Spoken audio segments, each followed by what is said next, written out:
berjalannya acara pada malam hari ini. Nantinya kita akan mendengarkan penjelasan terlebih dahulu dari pembicara yang tentunya sudah berpengalaman dan akan berbagi ilmunya pada malam hari ini. Dan juga setelah sesi penyampaian materi nanti akan ada sesi tanya jawab yang dimana teman-teman sangat diharapkan partisipasi aktifnya untuk berdiskusi seperti yang dikatakan oleh Mas Dias tadi. Jadikan ini sarana kita belajar bersama-sama agar bisa saling menambah pengetahuan satu sama lain. Selain itu, saya pribadi juga mewakili teman-teman panitia memohon kepada teman-teman jika memungkinkan untuk tetap menyalakan kamera selama acara berlangsung demi menjaga kondusivitas dan juga interaksi yang nyaman antar kita bersama. Jikalau memang nantinya ada hal-hal yang tidak memungkinkan seperti masalah koneksi, kami bisa maklumi jika teman-teman mematikan kamera tersebut. Dan juga nanti di waktu sesi tanya jawab, teman-teman diperbolehkan untuk menanyakan secara langsung dengan cara raise hand terlebih dahulu di fitur Zoom ini. Teman-teman bisa raise hand dan nanti bisa langsung open mic ketika ada sesi tanya jawab. Jikalau memang teman-teman juga masih memiliki masalah koneksi, tanya jawab juga bisa dilakukan lewat kolom chat yang nantinya akan saya bantu bacakan untuk ditanyakan kepada pembicara seperti itu. Oke, kita masuk ke sesi selanjutnya terlebih dahulu. Jadi sebelum mendengarkan penyampaian materi, saya akan membacakan sedikit pemantik begitu dan juga memperkenalkan pembicara pada malam hari ini. Kita masuk ke pemantik diskusi pada malam ini terlebih dahulu.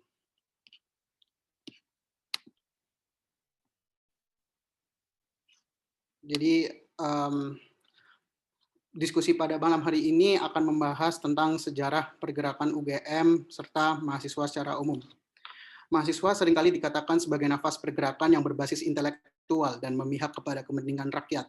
Kampus sebagai tempat berkumpulnya para mahasiswa tak ubahnya seperti tempat berkumpulnya para intelektual muda atas dasar panggilan jiwa.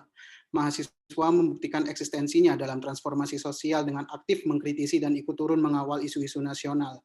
Sejarah membuktikan manifestasi dari keberadaan mahasiswa sebagai kelompok penekan, seperti Gerakan Kebangkitan Nasional di tahun 1908, Sumpah Pemuda di 1928, Revolusi Kemerdekaan di 1945, Gerakan Penggulingan Bung Karno di 1965 sampai 1966, Gerakan Kekecewaan terhadap Soeharto di 1974 dan 1978, hingga Reformasi 1998.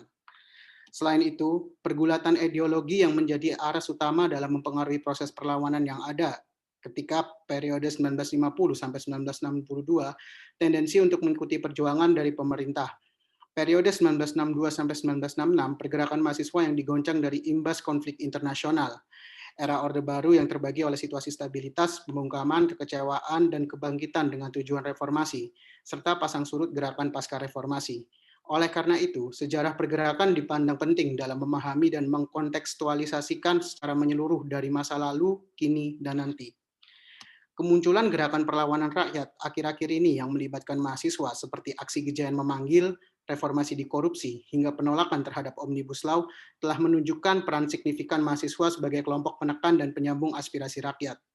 Menarik lebih jauh, perjalanan gerakan mahasiswa penting sekiranya untuk mengkontekstualisasikan bagaimana semangat pergerakan yang lalu diterapkan dalam kegiatan aktivisme mahasiswa itu sendiri. Oleh karena itu, pembahasan sejarah pergerakan UGM menjadi krusial untuk dapat menentukan arah masa depan pergerakan di kampus kerakyatan ini.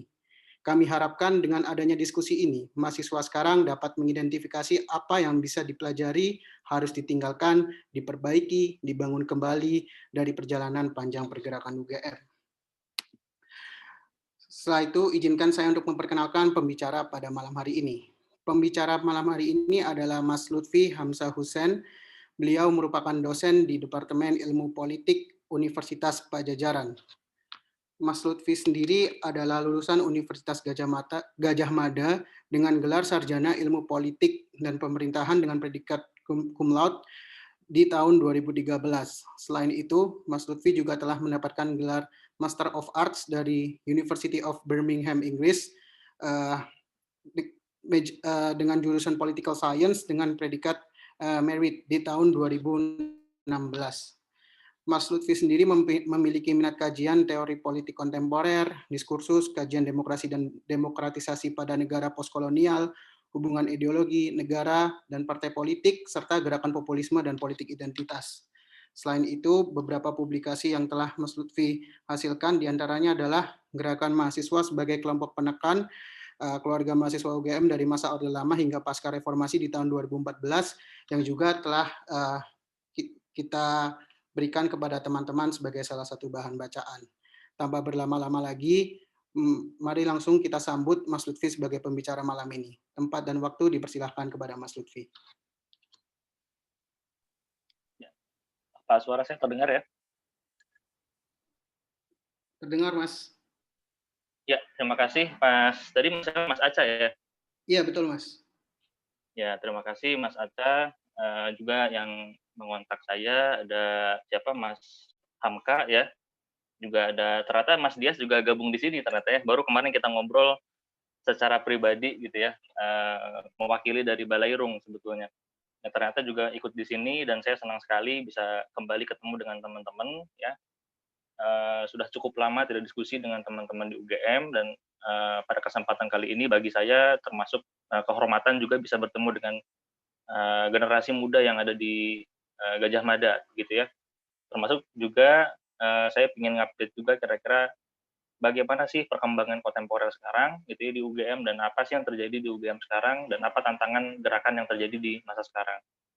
Karena mau bagaimanapun dulu ya karena mengundangnya orang zaman dulu pasti kita berbicara di era zaman dulu gitu Mas ya. Jadi nanti apalagi memang ini diskusinya soal sejarah gerakan, jadi kita akan sedikit flashback ke belakang. Mohon dimaklumi karena itu perspektifnya perspektif historis gitu ya. Kita lihat dari zaman lalu sehingga kita bisa melihat di masa sekarang juga proyeksinya di masa depan seperti apa. Ini dari semua fakultas ada Mas ya? Iya, kemarin kita buka pendaftarannya secara umum, Mas. Jadi semua fakultas bisa join di sini. Ya, oke. Ya, berarti ini ya cakupannya luas ya, satu universitas ya? Betul, Mas. Oke, ya.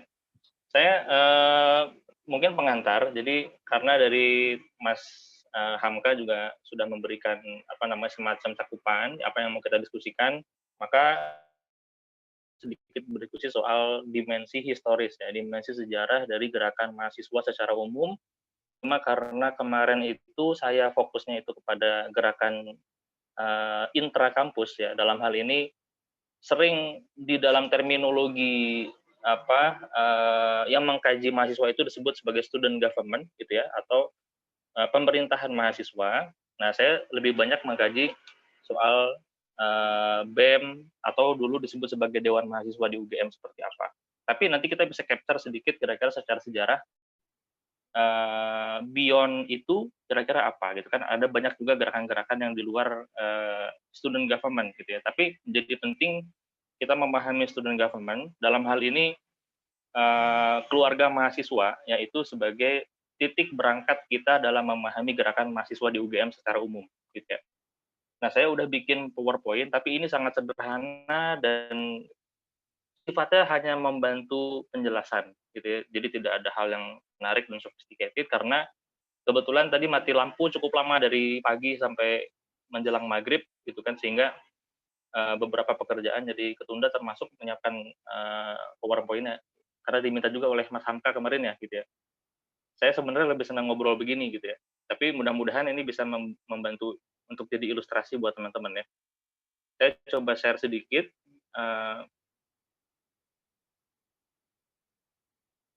Nanti saya minta konfirmasi apakah sudah terlihat apa enggak. Ini saya pakai handphone karena ada masalah di laptop saya.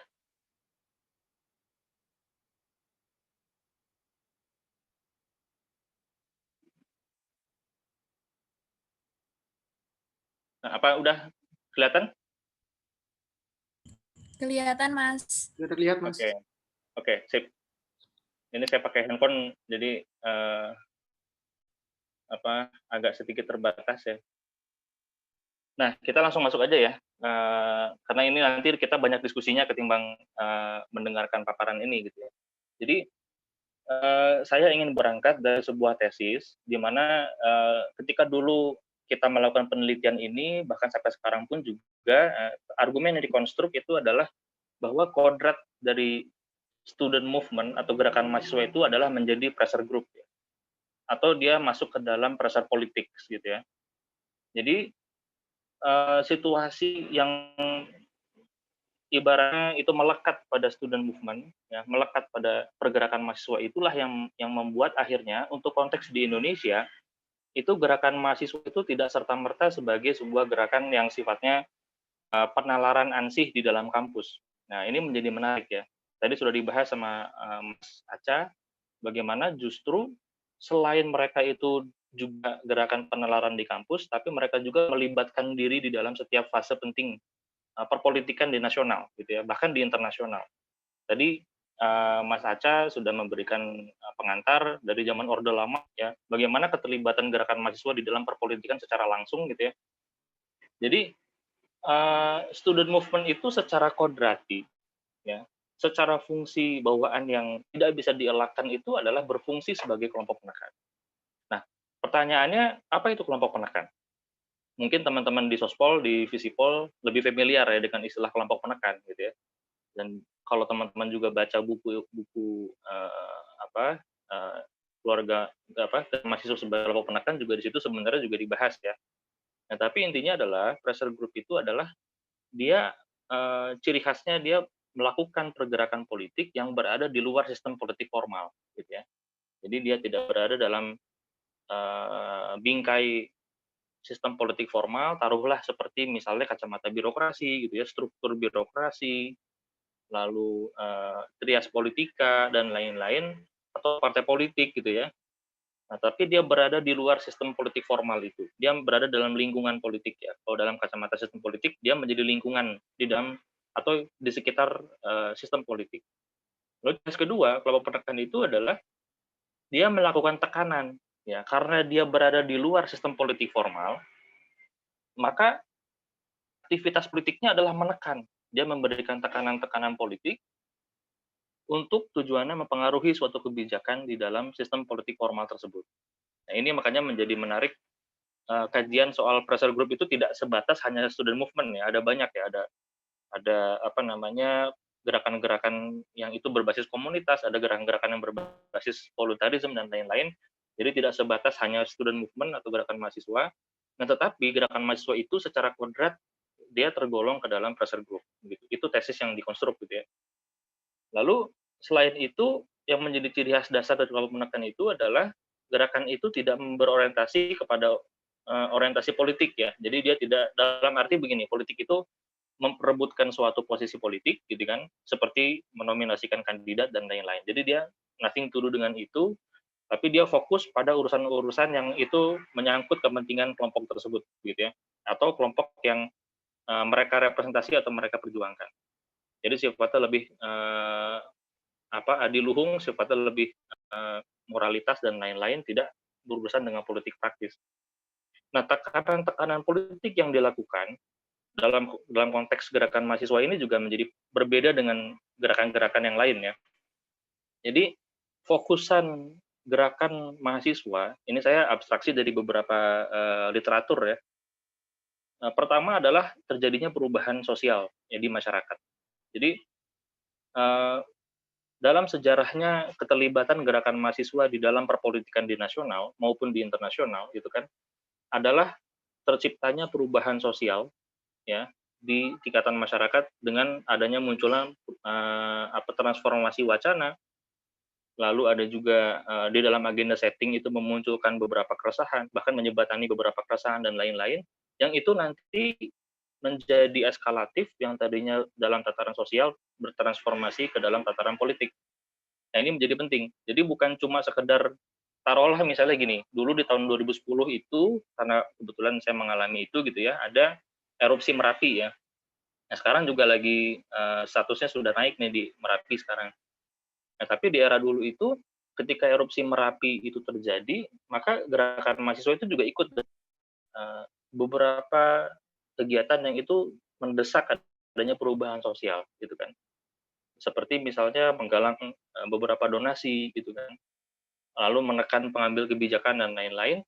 Tetapi tidak hanya sekedar urusan sosial, juga ini utamanya bertransformasi menjadi perubahan politik gitu kan, atau political change, di mana urusan-urusan yang sifatnya itu kebijakan, urusan-urusan yang sifatnya itu mungkin yang lagi rame ya, masalah perundang-undangan dan lain-lain atau peraturan-peraturan itu menjadi fokus objek dari tekanan-tekanan politik yang dilakukan oleh teman-teman mahasiswa. Nah, di dalam memahami tadi konsep dasar soal kelompok mahasiswa sebagai kelompok penekan, ya, gerakan mahasiswa sebagai kelompok penekan, maka ada beberapa perspektif di dalam memahami itu. Pertama, pendekatan sistem politik ya. Pendekatan sistem politik ini dalam kacamata modernis ya, di mana suatu negara itu sudah menerapkan demokrasi dan konsekuensi logis dari demokrasi itu adanya suatu sistem politik yang modern, di mana ada trias politika dan lain-lain yang itu memiliki fungsi sebagai penggodokan suatu kebijakan gitu kan, dari fungsi input, konversi dan akhirnya jadi output. Nah, di dalam konteks itu lingkungan itu menjadi penting gitu. Bagaimana lingkungan itu, yaitu masyarakat secara umum, dalam hal ini juga adalah gerakan mahasiswa itu juga bisa menekan sistem formal itu ya dari luar sistem, tapi dia juga mempengaruhi kebijakan itu sehingga apa yang diputuskan itu bisa dipengaruhi atau bahkan bisa mengikuti tekanan-tekanan politik yang dilakukan. Nah, penyebabnya juga banyak gitu kan. Pertama, misalnya sistem politik formal itu sudah tidak bisa berfungsi dengan baik lagi menjadi kanal politik yang sehat bagi masyarakat. Kemarin itu sudah jadi nyata ya, bahkan di tahun lalu juga itu sudah jadi fenomena yang nyata di mana hashtag Jayana memanggil, hashtag reformasi di korupsi, lalu baru kemarin hashtag mosi tidak percaya itu juga menunjukkan sebenarnya sistem politik formal kita itu ada permasalahan yang krusial gitu kan. Kita punya presiden, kita punya menteri, tapi kita tidak bisa memberikan aspirasi gitu. Kita punya DPR, kita punya partai politik, tapi kita tidak bisa memberikan aspirasi. Nah, maka letupan-letupan dari lingkungan itu nggak bisa dibendung. Letupan-letupan itu juga terjadi seperti dulu di tahun 98. Letupan-letupan dari lingkungan itu terjadi juga ketika dulu di tahun 78, di mana gerakan itu menunjukkan secara langsung to the point kepada Soeharto ketika itu gitu. Lalu juga di flashback sebelumnya lagi di peristiwa Malari ya tahun 1974 itu juga terjadi letupan-letupan politik gitu kan. Nah, permasalahan dalam sistem politik ini yang kadang-kadang justru peran penting lingkungan dalam hal ini aktor-aktor di luar sistem formal itu menjadi krusial gitu kan. Apalagi ketika perjalanan suatu rejim demokratis itu yang ngakunya demokrasi itu berujung di-capture oleh kekuatan oligarki dan lain-lain. Nah, ini menjadi penting dan di antara sekian banyak di dalam aktor lingkungan itu, ya dari beberapa literatur, dari beberapa penulis, gerakan mahasiswa itu adalah gerakan satu-satunya bisa dibilang ya, adalah gerakan yang bisa dinyatakan relatif berbasis pada moralitas, relatif berbasis pada penalaran atau intelektualitas, dan relatif independen dari beberapa intervensi-intervensi politik praktis. Sehingga pada sejarahnya gerakan mahasiswa itu selalu berada dalam posisi yang suci. Ya, kalau teman-teman itu ngefans berat dengan Suhoki dan lain-lain, maka mungkin itu tidak juga bisa disalahkan karena secara posisi itu memang memberikan privilege tanda kutip kepada mahasiswa di dalam konteks sistem politik itu untuk muncul berperan sebagai moral force, itu kan kekuatan moral, juga sebagai kekuatan intelektual yang itu sewaktu-waktu bisa meletup, sewaktu-waktu bisa keluar menekan sistem yang formal ketika ya sistem politik formal itu sudah lagi cacat, sudah tidak bisa berfungsi dengan baik, bahkan di-hijack ya, dibajak oleh kekuatan politik oligarkis tertentu. Nah, letupan-letupan ini menjadi penting ya. Makanya bahkan kalau kita mengutip dari salah seorang intelektual sejarawan kita bernama Slamet Mulyana, sesungguhnya gerakan yang memprakarsai kebangsaan kita, bangsa Indonesia, cikal bakal kita menjadi suatu bangsa itu tidak bisa dipisahkan dari sejarah para mahasiswa itu sendiri. Ya, makanya tadi dibahas sedikit di dalam era prakemerdekaan itu bagaimana gerakan mahasiswa itu muncul dari berbagai himpunan-himpunan kepemudaan, ya. Nanti kita akan bahas itu ya. Jadi ada himpunan, ada Yong Java, ada Yong Sumatera, ada Yong Islami Tenbon, ada Yong Celebes dan lain-lain, di mana mereka itu rata-rata adalah student, gitu kan. Bahkan Bung Hatta ketika beliau itu studi ke Belanda dan bergabung dengan Perhimpunan Hindia, itu pun juga kehadiran Bung Hatta itu bisa mentransformasikan Perhimpunan Hindia Indonesia itu, Indonesia Party itu, Perhimpunan Mahasiswa Indonesia di sana itu yang tadinya itu hanya sekedar hedonistik menjadi memperjuangkan perpolitikan yang ada di Nusantara ketika itu. Jadi sejarah panjang gerakan mahasiswa menjadi letupan-letupan politik ketika sistem formal itu mandek itu sudah sangat biasa di Indonesia gitu kan. Ini pun terjadi di beberapa. Menurut saya itu cukup konsisten di dalam beberapa fase ya. Bahkan beberapa tahun terakhir juga masih menunjukkan konsistensi itu. Nah, lalu pendekatan kedua kita bisa lihat dari pendekatan hegemoninya Gramsci ya, Antonio Gramsci, di mana dalam kacamata taruhlah neo-Marxis begitu ya. Jadi ketika negara itu dalam hal ini juga mungkin masuk kategori sistem politik formal itu sudah menjadi sangat hegemonik gitu ya. Dia dihegemoni begitu dan akhirnya menimbulkan suatu public consent gitu ya, kesepakatan masyarakat yang itu dikonstruk atas adanya kungkungan ideologis dari suatu rezim begitu kan. Nah, di titik ini maka kelompok penekan itu menjadi sangat krusial, di mana fungsi kelompok penekan itu membongkar keajegan hegemoni itu gitu. Dia tanda kutip mengkitik-kitik ya mengkritiki orang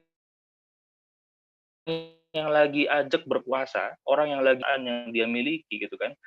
Di tengah-tengah keabsurdan itu ada sekelompok yang terus mengkritiki, terus menggoyang itu, yang itu disebut sebagai kelompok penekan. Nah, dalam terminologi Gramsci itu sebagai kaum intelektual organik. Nah, ini menjadi penting di mana kaum intelektual ini tidak lain tidak bukan itu hanya berasal dari mereka yang ada di kampus, dan bicara kampus itu bukan lagi dosen, bukan lagi itu karena dosen sudah masuk kategori sistem, dia sudah masuk ke dalam birokrasi, sedikit banyak ya sudah masuk ke dalam logika sistem birokrasi, maka tidak lain tidak bukan mereka itu adalah mahasiswa atau student. Nah, jadi memang ini student itu atau mahasiswa itu memiliki peran yang sangat krusial di dalam konteks aktor kelompok penekan. Ya. Kampus kita ya di UGM, kira-kira kalau kita bicara spesifik, memang seperti apa gerakan di UGM dan kaitannya dengan kelompok penekan, gitu kan? Kalau kita lihat cikal bakal gerakan di UGM, itu kan, itu tidak bisa lepas dari konteks bangsa Indonesia yang sedang dalam suasana revolusi kemerdekaan. Jadi kita keluar dari imperialisme Belanda, juga keluar dari imperialisme Jepang, dan akhirnya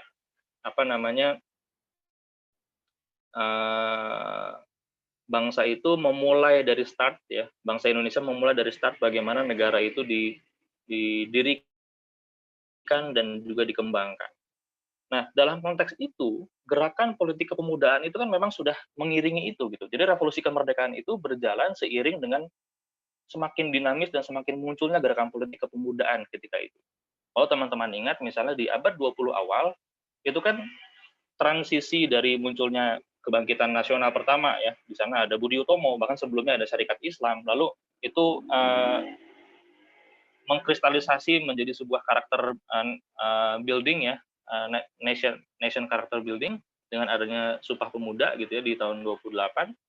Nah, itu kan peran organisasi kepemudaan itu sangat begitu dominan hingga nanti akhirnya masuk kepada era kemerdekaan.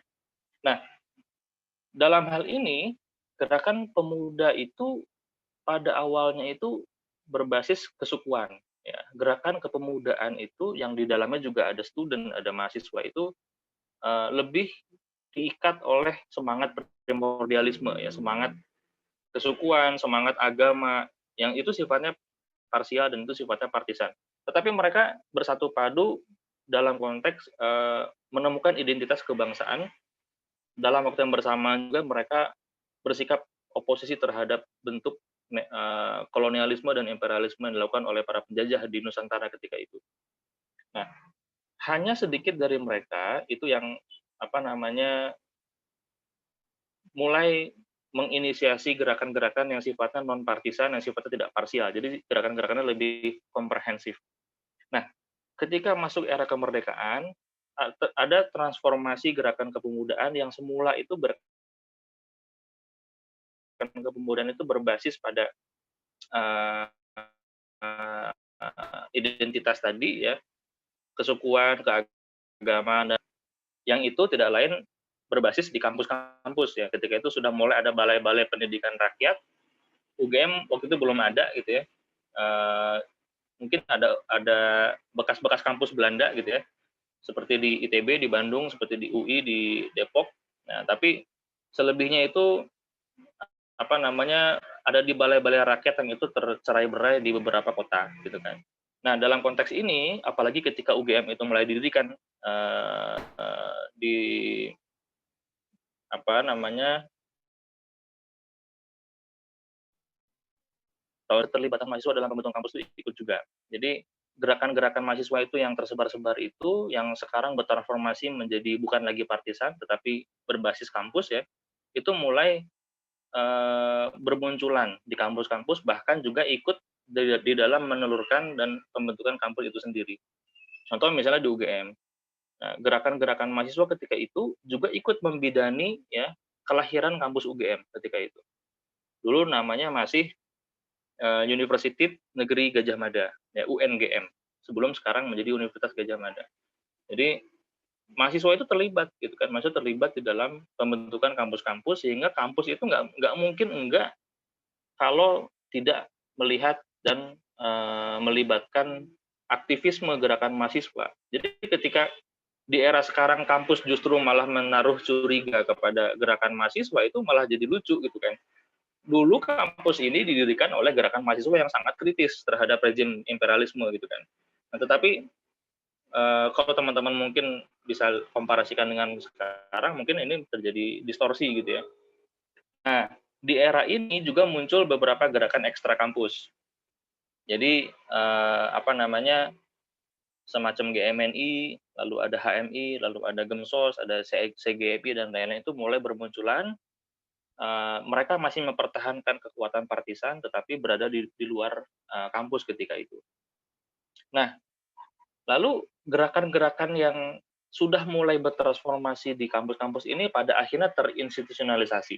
Ya, mereka sudah semakin terlembagakan dengan apa? Dengan adanya pendirian student government ya, atau pemerintahan mahasiswa pertama di UGM dan juga di Indonesia gitu ya, pada tanggal 11 Januari 1950 oleh salah seorang mahasiswa di FH UGM, Kusnadi Hajasum Nasir Awi, Sufaat dan lain-lain, yang ini nanti akan menjadi politisi penting ya di Indonesia.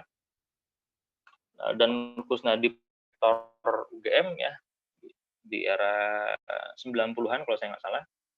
Nah, mereka mendirikan student government yang dinamakan Dewan Mahasiswa sebagai bentuk melting, kan sudah ada gerakan-gerakan ekstra bermunculan kampus. Nah, lalu para mahasiswa-mahasiswa ini berinisiasi bagi seluruh gerakan yang ada berbasis kampus gitu ya.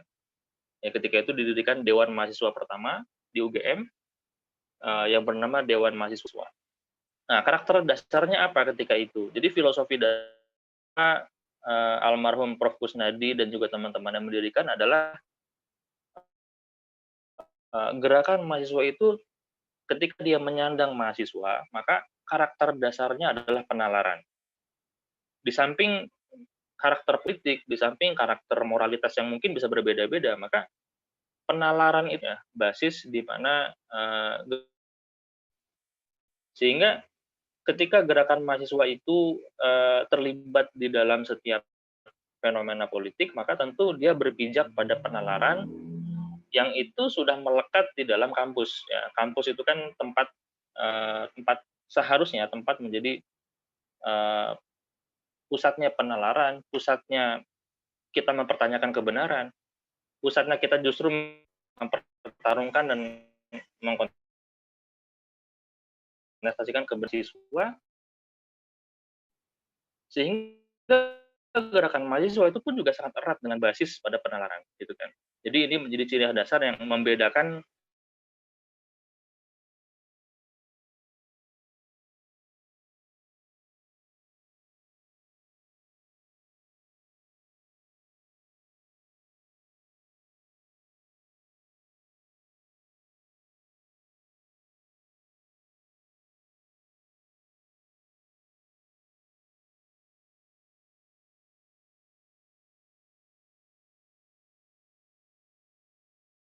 di dalam membibit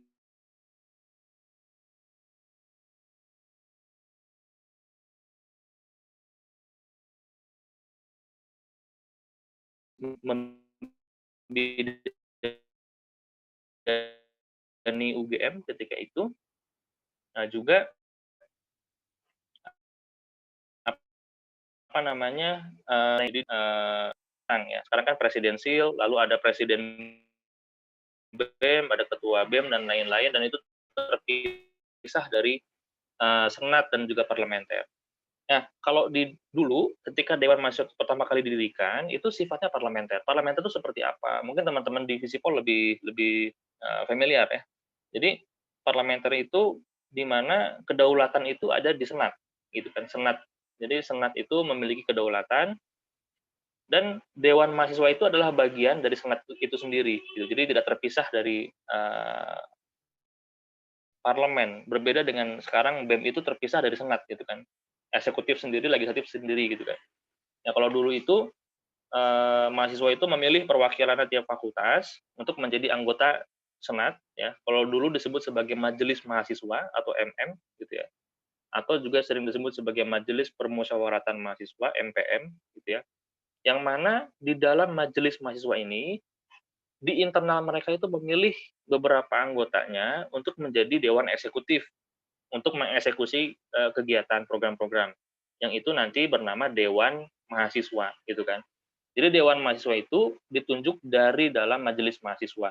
Dan sifatnya Dewan Mahasiswa itu bersifat kolektif kolegial. Jadi ada 5 ketua. Jadi di sana ada banyak ketua yang itu masing-masing ketua membidangi beberapa bagian gitu. Jadi dipimpin oleh presiden atau ketua dan dibantu dengan beberapa menteri gitu ya atau kepala departemen.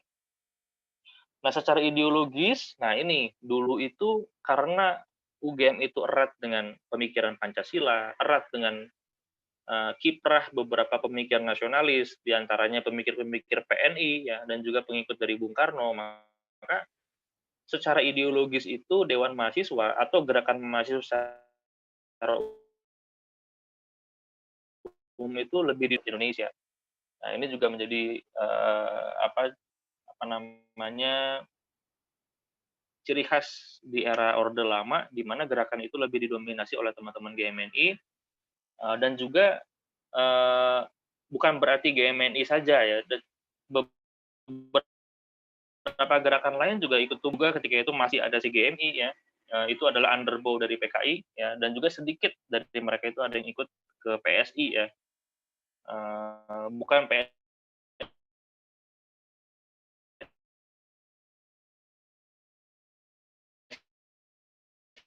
yang sekarang ya, tapi PSI yang dulu, Partai Sosialis Indonesia, di sana ada Gemsos dan lain-lain. Tetapi di masa itu, ya, pertama misalnya ada penerjunan PTM ya, penempatan tenaga mahasiswa itu menjadi cikal bakal KKN PPM.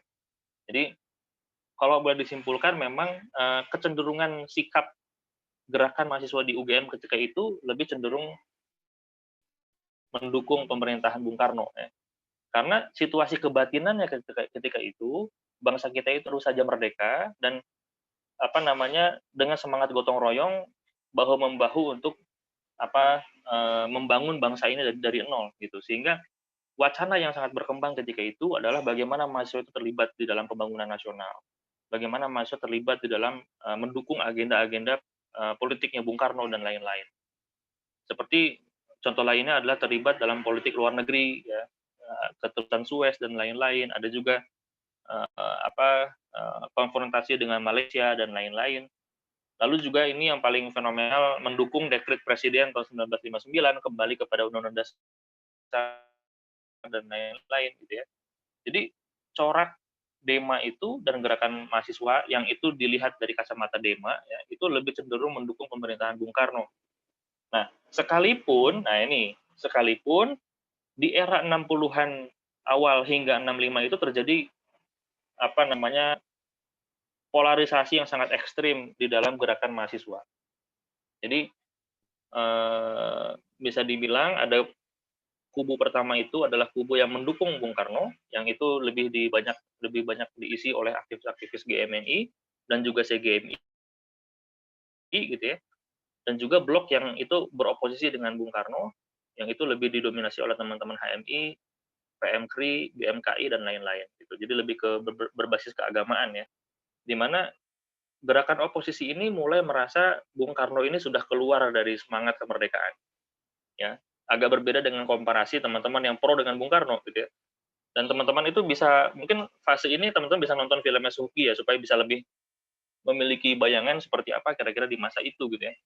Jadi mulai dibentuk kami ya, M-nya masih satu ya. Jadi Kesatuan Aksi Mahasiswa Indonesia yang mana itu semakin mengkritisi gerakan yang dilakukan oleh Bung Karno gitu ya, seperti dekret Presiden 59, lalu pembubaran Masyumi, pembubaran PSI, lalu ada kebijakan Ganyang Malaysia dan lain-lain itu dikritik oleh teman-teman yang anti Bung Karno.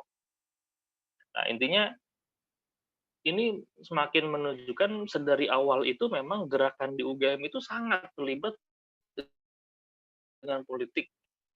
Dia tidak lepas dari karakter dasarnya yang membasiskan dirinya pada penalaran. Orde Baru terjadi perubahan yang sangat signifikan memang di sini gitu ya, organisasi dan pergerakan itu dikuasai oleh kami, Kesatuan Aksi Mahasiswa Indonesia. Kalau teman-teman nonton film Gi ya, Suhoki itu sangat terasa suasana kebatinan di era itu gitu ya. Dan kami ini lebih didominasi oleh teman-teman HMI, PMKRI, PMII, GMKI dan lain-lain. Nah, ketika terjadi transisi politik gitu kan, GMNI itu terpecah jadi dua ya. Yang sering orang bilang sebagai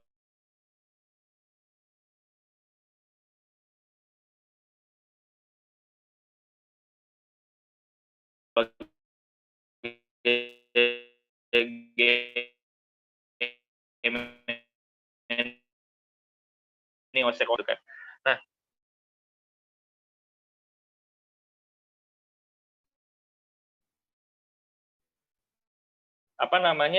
dalam arti gerakan itu dimatikan dalam ambil alih Dema, maka Dema itu kembali kepada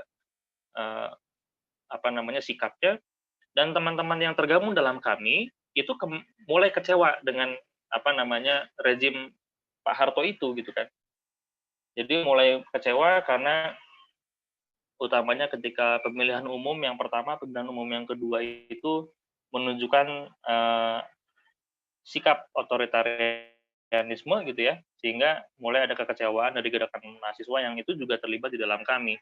Sehingga bergabung antara teman-teman GMNI yang memang pro Bung Karno itu kan, dan juga teman-teman kami yang mulai kecewa dengan Pak Harto gitu kan, bergabung di dalam Dema dan akhirnya membentuk sebuah eskalasi gerakan gitu kan. Mulai bersikap kontra dengan pemerintahan Pak Harto ya. Contohnya misalnya ada gerakan golput ya di pemilihan umum pertama pasca penggulingan Bung Karno ya. Jadi ada gerakan golput di situ, lalu ada gerakan Malari tahun 1974, lalu ada gerakan puncaknya di 1978. Yang itu diberi hadiah oleh Menteri Pendidikan dan Kebudayaan di era itu, Daud Yusuf, sebagai munculnya NKKBKK. Jadi teman-teman pasti sangat familiar dengan istilah ini ya. NKKBKK itu semacam kebijakan pusat untuk tanda kutip menormalisasi kehidupan kampus gitu kan. Jadi kampus itu ya seharusnya belajar aja gitu. Kamu belajar, dapat IPK tinggi, lalu lulus menjadi kelas menengah baru, menjadi elit-elit baru, dan nanti akan mengisi posisi-posisi strategi seperti yang populer sekarang gitu kan. Jadi kembali ke situ aja, ibaratnya kembali ke barak ya, kembali ke kelas, kembali ke laboratorium, kembali belajar gitu kan. Itu di era Daud Yusuf di tahun 78. Jadi ada pemaksaan penghilangan kodrat ya, penghilangan kodrat di dalam mahasiswa, di mana seharusnya mahasiswa itu tidak hanya berbasis pada penalaran,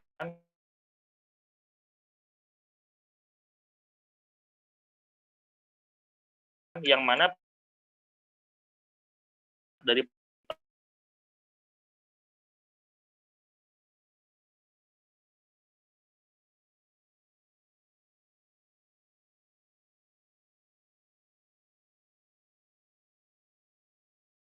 penalaran itu akhirnya eh,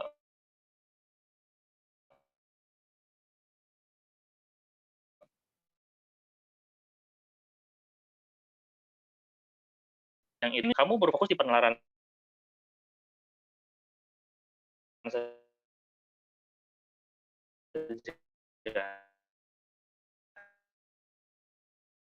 gitu kan. Tetapi kamu jangan kan. Nah, di sini titik permasalahan yang bagi saya ini cukup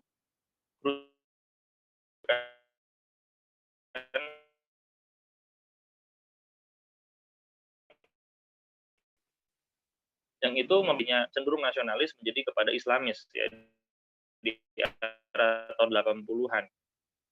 Dan dari gerakan Islam itu adalah Anies Baswedan dan lain-lain yang kemudian ketika itu rektornya itu Pak Kusnadi yang dulu itu didirikan kembali namanya Senat Mahasiswa. Itu kan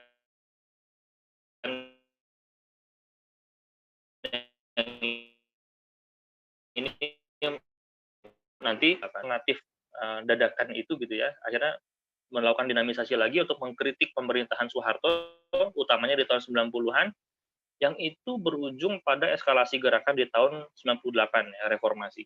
Jadi untuk memahami ini memang kita nggak bisa lepas dari konteks ketika itu ya. Memang agak berbeda dengan sekarang, tapi ketika itu memang tidak bisa dilepaskan kemunculan gerakan Islam dari kaum santri baru ini atau pemikir-pemikir pembaharu ini justru menjadi katalisator ya dari munculnya dinamisasi yang baru di dalam gerakan mahasiswa di UGM gitu ya. Jadi memang tahun 80-an itu diwarnai oleh corak yang agak berbeda dengan sebelumnya. Nah, ini berdampak gitu ya. Fenomena kesejarah ini tahun 80-an ini berdampak pada pasca reformasi gitu ya, di mana hingga mungkin beberapa tahun terakhir ini sudah lebih cair gitu ya. Itu berdampak dikuasainya BEM itu oleh ideologi yang berhaluan Islamis. Jadi tahun 98 itu konsisten terus sampai tahun 2000-an awal, sampai tahun 2010 ke sini ya. Nah, baru beberapa tahun terakhir ini utamanya di satu dekade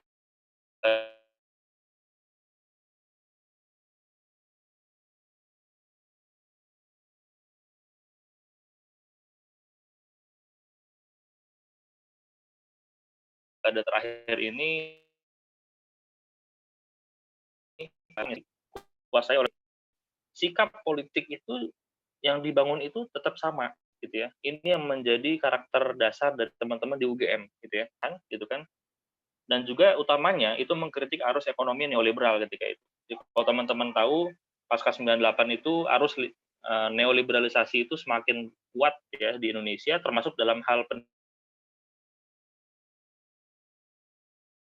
pendidikan tahun ya, yang itu menjadi isu yang paling dikawal oleh teman-teman ketika itu.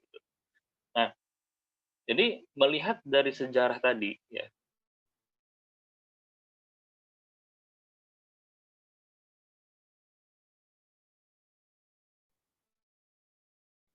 lalu dari pemerintah Orde Baru hingga muncul kembali dan akhirnya di era sekarang, di era yang konsistensi gerakan masa UGM ya terlepas dari berbagai benderanya gitu ya, itu selalu melibatkan menjadi kelompok penekan di dalam setiap fase penting perpolitikan bangsa kita.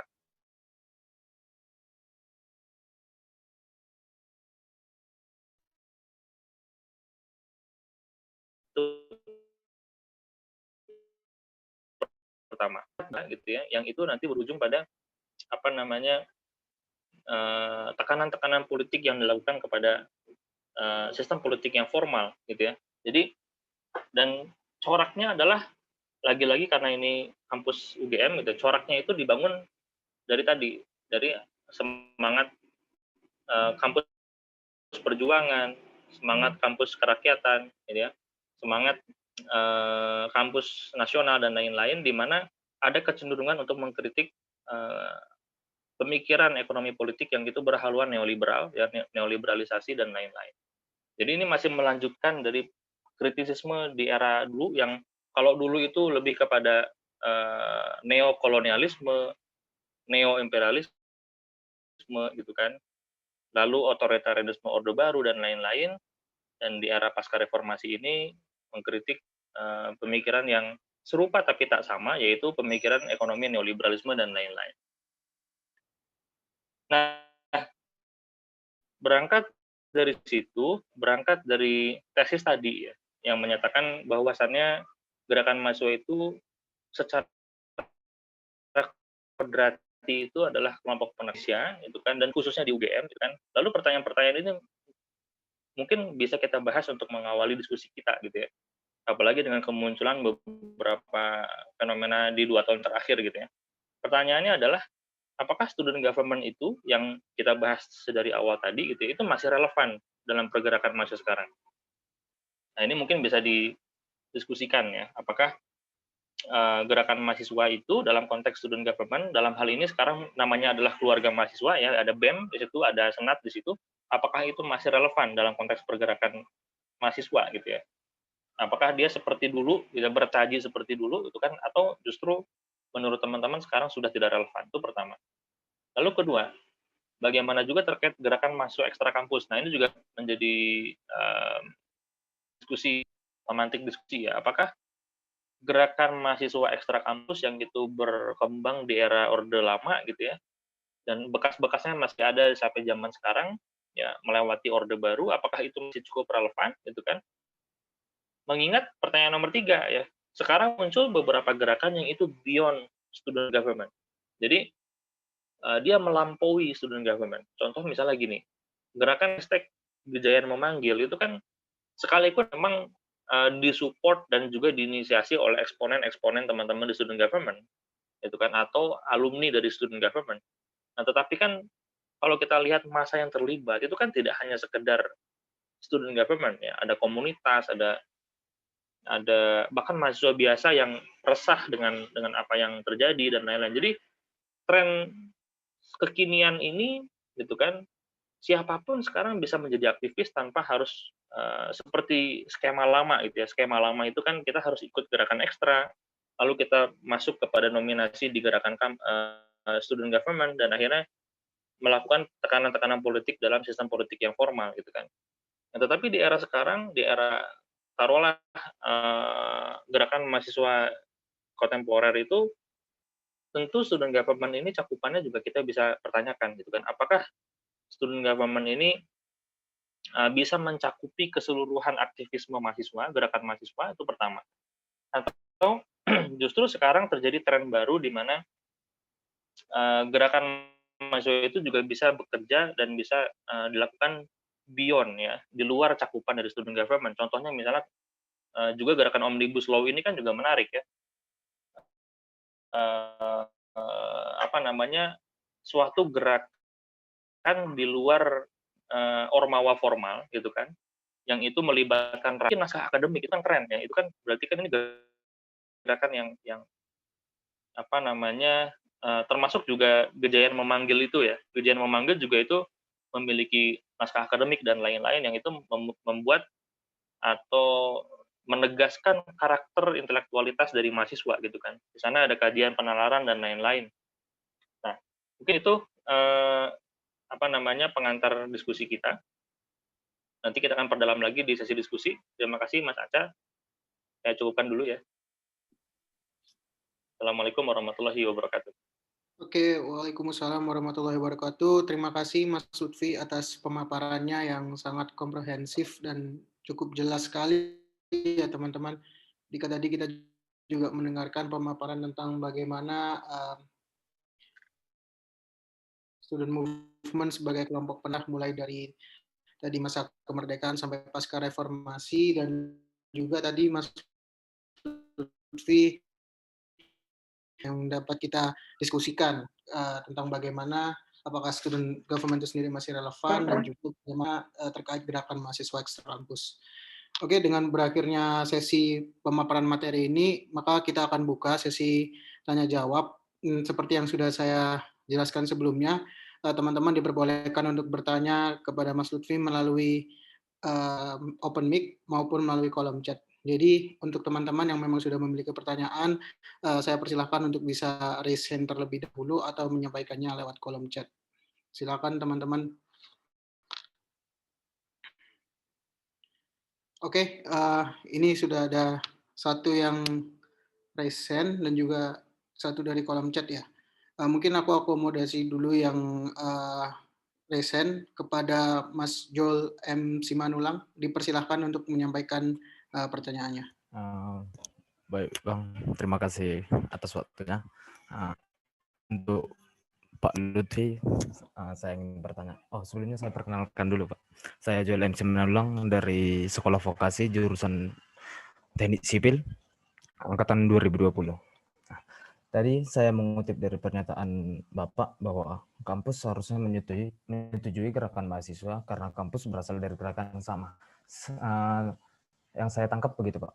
Kalau kita lihat sejarah UGM, memang UGM adalah kampus pertama dari hasil perjuangan rakyat itu sendiri. Nah, ketika ada gerakan mahasiswa, contoh ketika demo Omnibus Law kemarin, ada gerakan yang sangat unik yang baru pertama secara pribadi saya lihat Pak. Ketika Pak Rektor yang tidak berpihak kepada gerakan tersebut. Pak Rektor tidak berpihak istilahnya kepada masyarakat. Nah, sehingga ada gerakan yang dilakukan oleh BMKM UGM itu camping, ya, gerakan kemah di kampus, kalau nggak salah selama 3 malam atau 2 malam gitu Pak.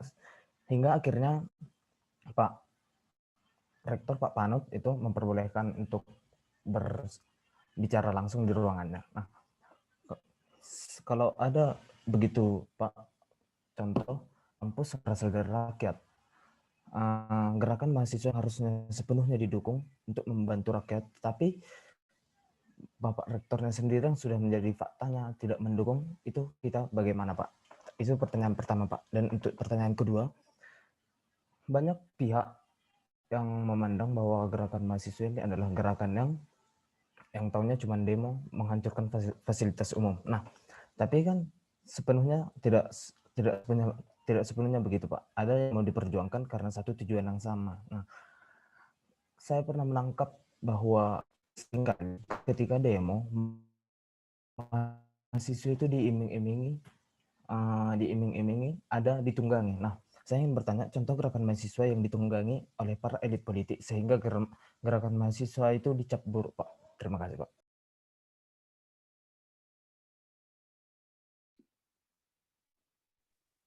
Langsung aja ini Mas Aca atau gimana? Boleh, silakan Mas Lutfi langsung aja dijawab. Oke. Ya, tadi dari Mas siapa? Mas Joel Pak. Joel atau panggilannya Mas Joel ya? Iya, Joel Pak. Panggilnya ke saya Mas aja, nggak usah Pak ya, karena masih relatif muda ya. Ayo Mas. Ya, tadi terima kasih pertanyaannya Mas Joel. Tapi memang begini ya, bagaimana terjadi perbedaan pendapat dengan rektorat. Nah, ini menarik. Dalam sejarahnya di UGM itu hubungan antara student movement, gerakan mahasiswa dengan rektorat itu juga dinamis ya. Kalau kita lihat di era Orde Lama, bagaimana Dewan Mahasiswa, kalau dulu namanya Dewan Mahasiswa, kalau sekarang namanya BEM gitu ya. Nah, Dewan Mahasiswa itu justru sangat erat dengan rektorat gitu ya, bahu-membahu dengan dosen. Jadi mahasiswa dengan dosen itu bahu-membahu, karena lagi-lagi konteks situasi kebatinan ketika itu adalah kita baru pasca kemerdekaan ya. Jadi kita baru mengisi kemerdekaan ketika itu. Jadi kita punya musuh bersama tanda kutip yang itu harus dihadapi bersama-sama, sehingga dosen dalam hal ini rektorat dan juga dewan mahasiswa dalam hal ini perwakilan mahasiswa itu bersatu padu untuk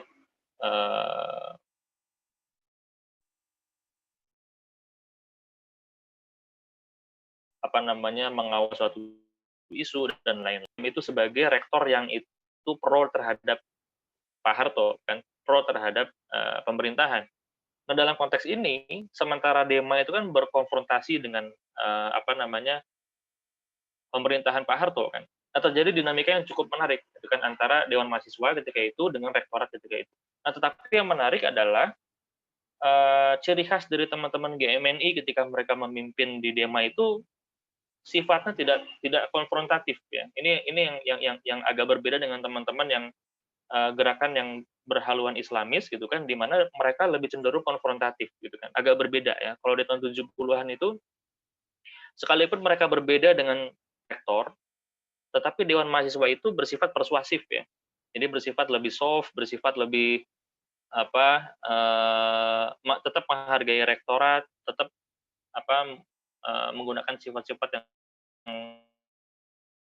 sifatnya lebih tidak koersif, gitu ya, tidak dengan cara pemaksaan dan lain-lain, gitu.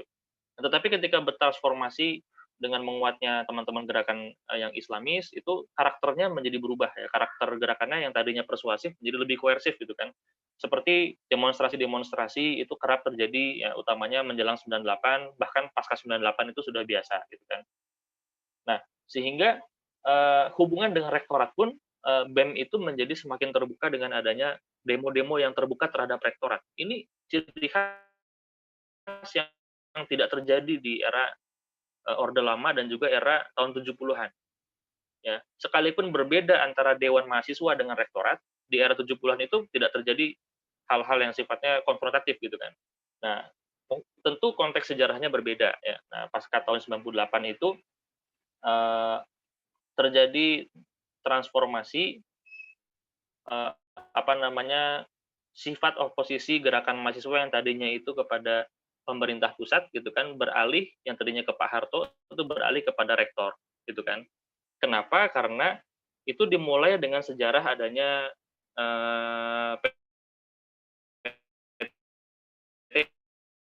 BHMN, ya. Kalau dulu jadi itu adalah liberalisasi pendidikan tinggi pertama, ya, di Indonesia, gitu kan, dengan adanya kebijakan itu. Nah, di situ maka gerakan mahasiswa di UGM itu langsung alih-alih mereka mengkritik via kementerian, gitu kan, atau kepada presiden, tetapi mereka mengkritik via rektorat, gitu kan. Mungkin Yogyakarta jauh dari Jakarta, gitu ya, sehingga untuk memobilisasi gerakan ketika itu ke Jakarta agak sulit, lebih diwakili oleh teman-teman yang ada di Jakarta. Nah, tetapi langsung kritik itu disampaikan kepada rektor. Nah, sejak saat itu, hubungan antara BEM dengan rektorat itu di UGM tidak begitu bagus, ya. Jadi kenapa? Karena rektorat itu dibaca sebagai perwajahan neoliberalisasi kampus di Indonesia, gitu kan. Dan BEM itu selalu berangkat dari kritisisme terhadap komoditifikasi dan juga kapitalisasi pendidikan di Indonesia, ya, dalam hal ini oleh rektorat UGM, gitu kan. Nah, itu terjadi di tahun era 2000-an, gitu kan. Nah, jadi